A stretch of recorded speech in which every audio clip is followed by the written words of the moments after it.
নমস্কাৰ বন্ধুসকল, আজিও এটা গুৰুত্বপূৰ্ণ বিষয়ত লাইভ আহিলোঁ।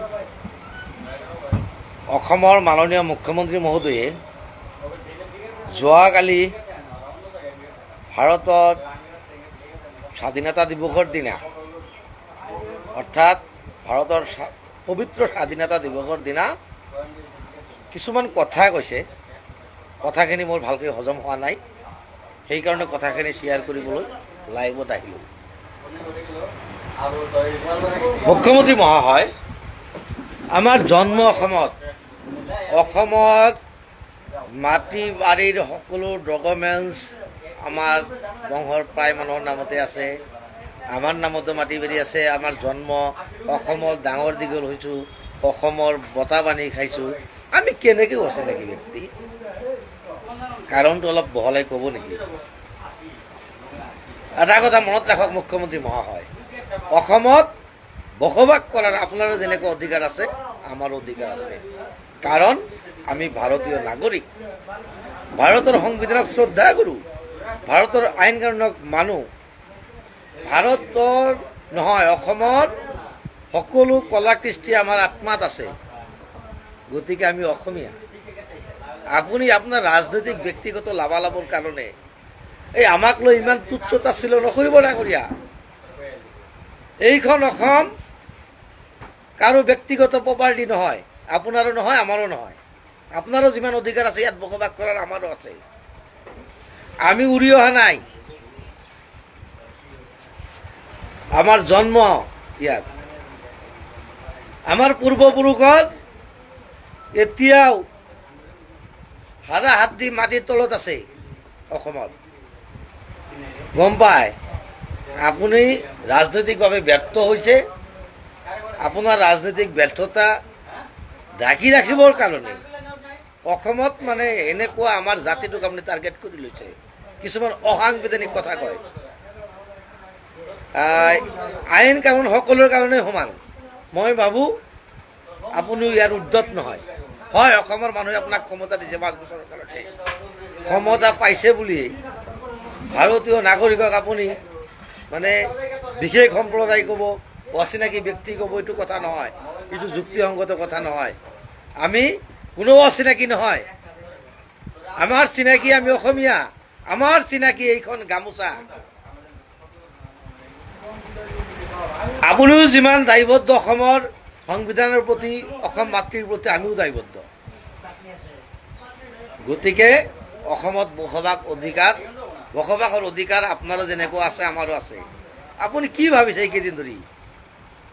কেৱল মুছলমান মানুহক আপুনি তুচ্ছ তাচ্ছিল্য কৰি আছে। কাৰণটো কি? কিহৰ কাৰণে কৰি আছে? কিহৰ কাৰণে কৰি আছে? এইবিলাক কথা বুজাই দিয়কচোন অকণমান। এইখন অসম মূল লোক সকলোৰে হয়। শ্ৰোতাৰ বন্ধুসকল, কিছুমান কথা হজম নহয়। এই মানুহজনে ক্ষমতাৰ কাৰণে পাগল হৈ গৈছে, ক্ষমতা যাব বুলি। একো উন্নয়ন কৰিব পৰা নাই, কেৱল মুছলমানক গালি গালাজ পাৰি দিনবিলাক অতিবাহিত কৰি আছে। আৰু ক্ষমতাৰ কাৰণে হিন্দু মুছলমানৰ মাজত গণ্ডগোল লগোৱাৰ আপ্ৰাণ চেষ্টা কৰি আছে। কিন্তু এইটো যুক্তিসংগত নহয় মুখ্যমন্ত্ৰী মহাশয়। এই অসমখন কাৰো ব্যক্তিগত প্ৰপাৰ্টি নহয়। ইয়াত সকলোৰে অধিকাৰ আছে। আপুনি ৰাজনীতি কৰক, তাত আমাৰ ক'ব লগা একো নাই। কিন্তু সেই বুলি আপোনাৰ ৰাজনৈতিক ব্যৰ্থতা ঢাকিবলৈ কেৱল আপুনি অসমৰ বসবাস কৰা ভাৰতীয় মুছলমানসকলক টাৰ্গেট কৰি জদাই মদাই কিছুমান কথা ক'ব, এইবিলাক কথা আমাৰ হজম নহয়। আমিও লাজ পাওঁ। আত্মসন্মান আমাৰো আছে, আপোনাৰ যেনেকুৱা আছে আমাৰো আছে। কিন্তু আমাৰ আত্মসন্মান নষ্ট কৰি আপোনাক ক্ষমতাত আমি অধিষ্ঠিত কৰিব নোৱাৰোঁ। এই যে আপুনি কৈ আছে অচিনাকি ব্যক্তি, আপোনাৰ বিজেপি দলটোত অসমত কিমান অচিনাকি ব্যক্তি আছে জানে? হিচাপটো এবাৰ ৰাজহুৱা কৰিবচোন। আৰু সেইকেইটা মানুহক বিজেপিৰ পৰা ওলাই দিয়কচোন। এইটোতো নিদিয়ে। এইবিলাক আপোনাৰ ৰাজনৈতিক এটা ইছ্যু তৈয়াৰ কৰি আছে নিজৰ ব্যৰ্থতাবোৰ ঢাকাৰ কাৰণে। কি উন্নয়ন কৰিছে? উন্নয়নৰ কথা পাতক। আপোনাৰ যদি ইমানেই ৰাজনীতিক মানে নিচা আছে, ৰাজনৈতিকভাৱে নিজকে প্ৰতিষ্ঠা কৰাৰ ইচ্ছা আছে, আপুনি তো কিছুমান সময়ত বেলেগ বেলেগ কথা কয়। আমি এইবিলাক কথা পাহৰা নাই, অসমৰ অসমীয়া ৰাইজেও পাহৰা নাই। আপুনি কেতিয়াবা কিছুমান দিনৰ আগত কৈছিল যে 21ৰ পিছত মোৰ আৰু ৰাজনীতিৰ দৰকাৰ নাই, মোৰ একো পাবলৈ নাই, মোৰ একো হেৰুৱাবলৈ নাই। কিন্তু মুখ্যমন্ত্ৰী মহাশয় সৰ্বানন্দ সোণোৱালক মেণ্ডেট দিছিল অসমৰ ৰাইজে, কিন্তু আপুনি কি কৰিলে? পিছফালৰ পৰা চুৰি মাৰি সৰ্বানন্দ সোণোৱালক আঁতৰাই মুখ্যমন্ত্ৰী হ'ল। এইবিলাক উজনি অসমৰ মানুহে ভালকৈ জানে। গতিকে আপুনি ৰাজনীতি কৰিব কৰক। ৰাজনীতিৰ উদ্দেশ্যটো এনেকুৱা হ'ব নালাগে এটা জাতিক টাৰ্গেট কৰি সদায় তুচ্ছ তাচিল্য কৰি গালাজ পাৰি এইটো অসমৰ উন্নয়ন নহয়। উন্নয়নৰ ৰাজনীতি কৰক। কি উন্নয়ন কৰিছে আপুনি? অসমৰ সম্পদবিলাকতো এপদ এপদকৈ আপুনি আদৱানী আম্বানীক দিয়ে শেষে কৰিলে। এইবিলাক ঢাকাৰ কাৰণে কেৱল মুছলমানক টাৰ্গেট কৰি এইবিলাক কথা কয়, কিন্তু কেতিয়াও সম্ভৱ নহয়। শ্ৰদ্ধাৰ অসমৰ ৰাইজক এটা মই হাতজোৰ কৰি অনুৰোধ জনাইছোঁ, এই মুখ্যমন্ত্ৰীজনে যিবোৰ চেষ্টা কৰি আছে এইবিলাক কথাত আপোনালোকে ভুল নাযাব। এটা কথা চিন্তা কৰক, যুক্তি সহকাৰে কওক মুখ্যমন্ত্ৰীয়ে যে অসমৰ প্ৰত্যেকজন মুছলমানে বাংলা দেখিব, কওকচোন। সেইটোতো নকয়, কাৰণটো কি? এইবিলাক মুছলমানক গালি পাৰি আপোনালোকৰ মন জয় কৰিব বিচাৰিছে মোৰ হিন্দু ভাইসকলৰ। হিন্দু ভাইসকলৰ প্ৰতি মোৰ অনুৰোধ থাকিব যে ভাই, আমি সকলোৱে হিন্দু মুছলিম ভাই ভাই, আমি মিলা প্ৰীতিৰে অতীজৰে পৰাই আছোঁ। কিন্তু এজন ব্যক্তি ক্ষমতাৰ কাৰণে আমাক যে ব্যৱহাৰ কৰি আছে সেইটো আপোনালোকে অলপ ভালকৈ বুজক, অলপ চালি জাৰি চাওক। আৰু মুখ্যমন্ত্ৰীয়ে যিবোৰ কথা বতৰা কৈ আছে এইকেইদিনা অলপ ভালকৈ মনোযোগ দি শুনকচোন। গণতান্ত্ৰিক দেশ এখনত সকলোৰে বসবাস কৰাৰ অধিকাৰ আছে, জীয়াই থকাৰ অধিকাৰ আছে, কিন্তু বিশেষকৈ অসমত বসবাস কৰা শান্তিপ্ৰিয় মুছলমানখিনিৰ জীয়াই থকাৰ অধিকাৰটোকো কাঢ়ি ল'বলৈ বিচাৰি আছে। এইটো কেতিয়াও আমি আৰু ধৈৰ্য নধৰোঁ। প্ৰয়োজন হ'লে আমি আইনৰ ওচৰত চাবিম। আমাক কিমান অত্যাচাৰ কৰিব আৰু? মুছলমানৰ ঘৰ দুৱাৰ ভাঙি দিলে, মুছলমানৰ ল'ৰা ছোৱালী বিদ্যালয়ত যাব, সেই বিদ্যালয়বোৰ ভাঙি দিলে। মুছলমানৰ ঘৰ বসতি একো নাই, তিৰফালৰ তলত শুই আছে। এইবিলাক বেদনা লৈ আমি জিন্দা আছোঁ বা আমি গণতন্ত্ৰৰ প্ৰতি বিশ্বাসত আছোঁ। কিন্তু এই মানুহজনে এই গণতন্ত্ৰ দিৱসৰ দৰে পবিত্ৰ অনুষ্ঠান এটাতো বোলে বিশেষ সম্প্ৰদায়, এনেকুৱাই যদি হয় তেনেহ'লে আমাক আৰু লেবাৰ হিচাপে ব্যৱহাৰ কৰাৰ দৰকাৰ নাই। মই অসমৰ মুছলমান ভাইসকলক অনুৰোধ কৰিম, আপোনালোকে এসপ্তাহ যি য'ত আছে চব কাম কাজ বাদ দি নিজৰ ঘৰত আহকচোন, চাওক কি হয়। এটা কথা মনত কৰক ভাইহঁত ভালকৈ, অসমৰ যিটো মুছলমানৰ উৎসৱ ঈদ দুটা নহয়, ঈদ দুটা যেতিয়া গুৱাহাটীৰ পৰা এই লেবাৰ শ্ৰেণীৰ মুছলমান মানুহখিনি ঘৰত আহে নহয়, জনজীৱন একদম ব্যাহত হৈ পৰে। যিখিনি গুৱাহাটীত ঘৰ বাৰী কৰি আছে সেই মানুহখিনি গম পায় মুছলমান মানুহখিনিয়ে কিমান উপকাৰ কৰে। ইমান কষ্ট কৰি খোৱাৰ পিছতো কেৱল আমাকে তুচ্ছ তাচিল্য কৰি আমাৰ মানে মান সন্মান চব মাটিৰ লগত মিহলাই আছে। ইয়াৰ কাৰণটো কি? এইখন অসমত বসবাস কৰাৰ যিমানটুকু অধিকাৰ হিমন্ত বিশ্ব শৰ্মাৰ আছে, সেনেকুৱা অধিকাৰ এজন মুছলমান ভাৰতীয় মুছলমান ব্যক্তিৰো আছে। গতিকে সেই ব্যক্তিজন ইছলাম ধৰ্ম মানে কাৰণেই তাক ইমান দিনে ৰাতি সব সময়তে গালি গালাজ পাৰিব, এইটো কোন দেশৰ গণতন্ত্ৰত আছে? কোনটো গণতন্ত্ৰত পাইছে? অসমৰ ইতিহাস বিকৃতি কৰি আছে মানুহজনে। এই ভাৰতবৰ্ষৰ স্বাধীনতা আন্দোলনত কিমান হাজাৰ মুছলিম মানুহ মৰিছিল বা শ্বহীদ হৈছিল, সেই তাৰ প্ৰমাণ দিল্লীৰ ইণ্ডিয়া গেটত গ'লে এই দেৱালখনত লিখা আছে। গতিকে এইবোৰ নস্বাত কৰিব নোৱাৰিব আপুনি মুখ্যমন্ত্ৰী মহাশয়। ভাৰতৰ স্বাধীনতাৰ আন্দোলনত যে মুছলমানৰ ভূমিকা আছে, মুছলমানে ভাগ লৈছিল, এইবোৰ আপুনি নস্বাত কৰিব নোৱাৰিব। আপোনাক আমি সকলোৱে শ্ৰদ্ধা কৰোঁ, কিন্তু আপুনি শ্ৰদ্ধাৰে কাম কৰক, ৰাইজৰ সেৱা কৰক। কিন্তু ৰাইজৰ সেৱা কৰাৰ নামত আপুনি সকলো সময়ত মুছলমানক তুচ্ছ তাচিল্য কৰি অচিনাকি ক'ব, বাংলাদেশী ক'ব, মিয়া ক'ব, এইবোৰ কি? এইবোৰ অসমৰ উন্নয়ন নেকি? গতিকে মই অসমৰ সচেতন ৰাইজক অনুৰোধ জনাইছোঁ, এই মানুহজনে মানে কেতিয়া কি কয় সেই নিজেই পাহৰি যায়। 21ৰ বিধানসভা নিৰ্বাচনত কৈছিল শৰাইঘাটৰ হেকৰণ, অসমৰ ৰাইজে আপোনাক ভোট দিছিল, শৰাইঘাটৰ হেকৰণ কৰি কি কৰিলে আপুনি? একোতো উন্নয়ন কৰিব পৰা নাই। আপুনি কৈছে, আপোনাৰ প্ৰধানমন্ত্ৰী নৰেন্দ্ৰ মোদীয়ে কৈছিল 16 তাৰিখৰ পিছত অসমৰ পৰা যিমান বাংলাদেশী আছে তালি টোপোলা বান্ধি গুচি যাব লাগিব। কেইজন বাংলাদেশীক খেদাইছে? একজনতো খেদাব পৰা নাই। কিন্তু কি কৰি আছে? বাংলাদেশীৰ নাম লৈ অসমৰ খাটি খোৱা ভাৰতীয় নাগৰিক মুছলমানসকলক তিল তিলকৈ অত্যাচাৰ কৰি আছে। এইটো কোন দেশৰ গণতন্ত্ৰত আছে যে এটা ধৰ্মক টাৰ্গেট কৰি লৈ? ভাৰতবৰ্ষ এখন ধৰ্মনিৰপেক্ষ ৰাষ্ট্ৰ। এইখন ৰাষ্ট্ৰত সকলো ধৰ্মৰ মানুহৰে সমান অধিকাৰ দিয়া আছে।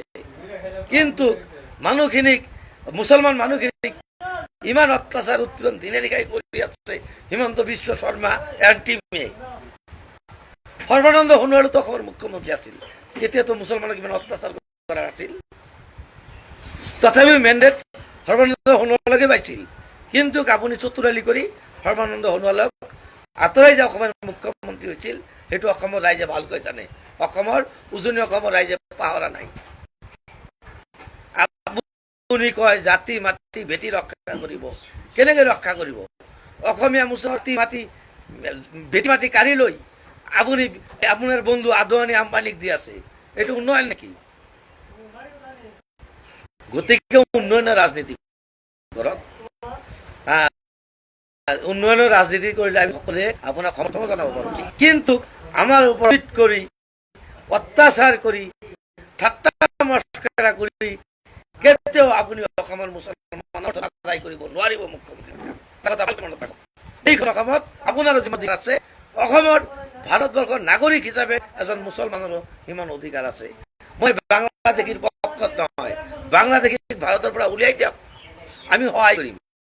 কিন্তু ভাৰতীয় নাগৰিক মুছলমান ব্যক্তি হোৱাৰ কাৰণে বিচাৰ কৰিব পাৰি নামত আগবঢ়া বাঙালী হিন্দু অন্য অন্য মানুহক ৰঙা দলিচা পাৰি দি মানে সিহঁতক ভাৰতীয় নাগৰিকত্ব দিব, এইটো আমি কেতিয়াও সহ্য নকৰোঁ। ইয়াৰ প্ৰতিবাদ হ'ব।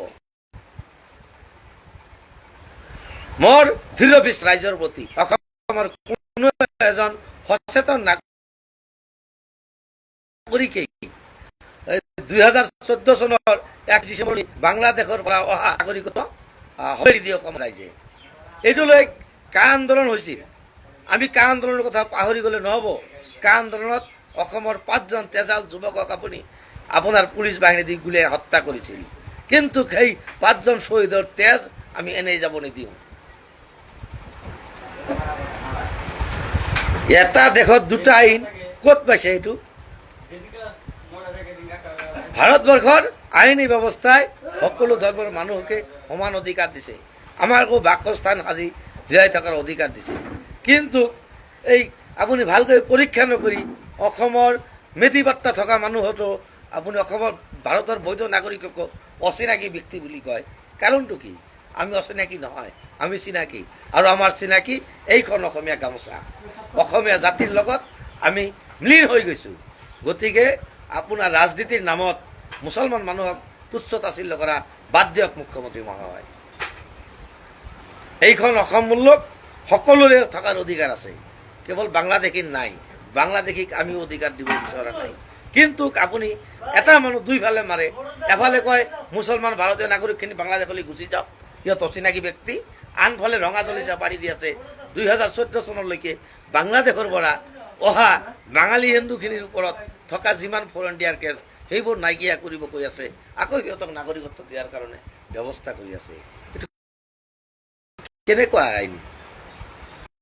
আইনখন কেৱল আপোনাৰ ব্যক্তিগত নহয়, ইমান দিনে মুখ বন্ধ কৰি আছে। কিন্তু কেনেকুৱা কিছুমান অসাংবিধানিক মানুহক বিভ্ৰান্ত নকৰিব ডাঙৰীয়া। কোন চিনাকি হয়, অচিনাকি কোন হয়? অসমত বসবাস কৰা এই প্ৰত্যেকজন মানুহৰ খবৰ লওক।